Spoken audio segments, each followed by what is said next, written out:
Two more pipes are to be inserted because these pipes are of 6 meter length. So we'll need, with the first 6 meter length, we'll probably reach around 51, 52, and with the next 6 meter length, we hope to break through. This is our own estimation and understanding. These assessments are obviously based on certain realities, but they are all assumptions.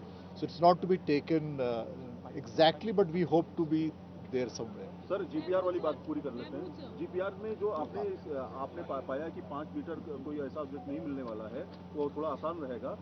क्या इसके बाद की जो length है, जो बचेगी length करीब करीब 6 मीटर की लेंथ अगर बचती है, तो क्या उस तकनीक का फिर से इस्तेमाल किया जाएगा जीपीआर का, या फिर उसके आगे फिर आप उसी आधार पे चलेंगे?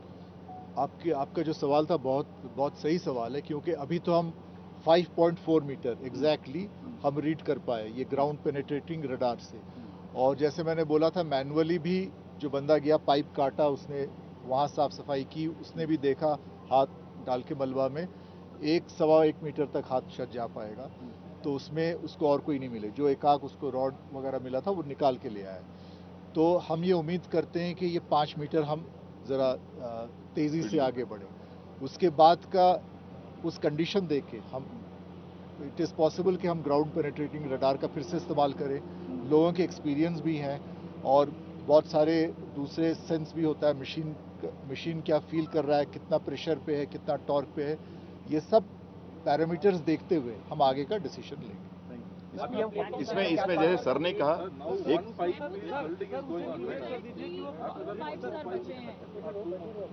There are no hurdles sir, तो सेकंड पाइप के जरिए जो आप कह रहे हैं will make the breakthrough sir. Let us all hope and pray, because as we have been doing for the last so many days, कि एक पाइप ये पहला निकल आए और सेकंड पाइप जो है हमारा जहाँ भी वो ब्रेक थ्रू लाए, दैट शुड बी इनफ, और हम अपने लोगों तक पहुँच पाए जल्द से जल्द। आज हम कितने मीटर? 2 more pipes. जो पाइप डाली गई थी उससे लेंथ क्या है, जो लंबाई कितनी है, 60 है या 60 से कम है? देखिए, जैसा सर ने कहा, मैं एक चीज सर के वाले में ऐड करना चाह रहा था। जो आप लोगों को बताया गया कि जीपीआर का प्रयोग दोबारा करने की शायद आवश्यकता ना पड़े, वो तब की बात है जब अगर हर्डल आता है और फिर सारा मशीन खोला जाता है, then it will be tried. Otherwise also आप समझ सकते हैं कि जो आखिरी का मलबा होता है वो जैसे धीरे धीरे आया है, तो उम्मीद है कि आखिरी का मलबा उसके ऊपर फोर्स कम होगा। भाई जैसे आखिरी का मलबा है उसके ऊपर जितना कम मटेरियल है, तो आखिरी में ये भी उम्मीद है कि मशीन इतनी पावरफुल है। अभी मशीन 100 से 125 टन के फोर्स पे काम करती है। जब बीच में जो प्लेटफॉर्म हिला उस समय वो तकरीबन 150 से 200 के ऊपर गई थी, तब हुआ था। और जब 45 मीटर पे हर्डल आई थी, जब वो लैटिस गर्डल पूरी आई थी, उस समय 300 टन तक की पावर उन्होंने अप्लाई की थी। फिर भी मशीन में 600 टन तक की पावर की ये मशीन है। आप समझ सकते हैं कि मशीन बहुत पावरफुल है। प्लेटफॉर्म भी स्ट्रेंथन कर दिया गया है, तो अगर जरूरत पड़ेगी तो अभी 100-125 से चल रहा है, तो पुश अगर होगा तो आगे आखिरी वाले में तो उम्मीद ये की जा सकती है कि जल्दी पुश भी हो सकता है। लेकिन ये सब प्रोबेबिलिटीज हैं, प्रिजम्पशंस हैं। जैसा सर ने कहा, let's hope and pray that we should do please.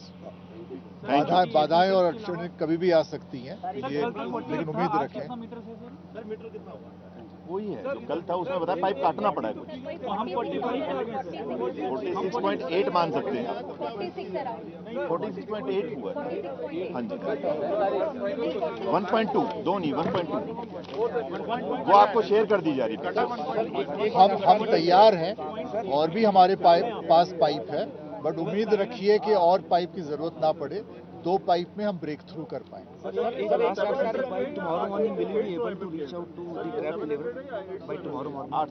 अगर साथ रहा सबका तो और जल्द भी हो सकता है। एक सर से एक बार 1 by 1 कर ले, पहले सर 1 by 1 कीजिए।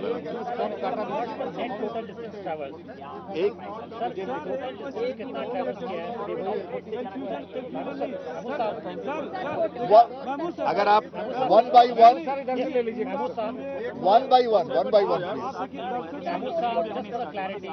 अब तक टोटल डिस्टेंस जो ट्रैवर्स किया है वो कितना है?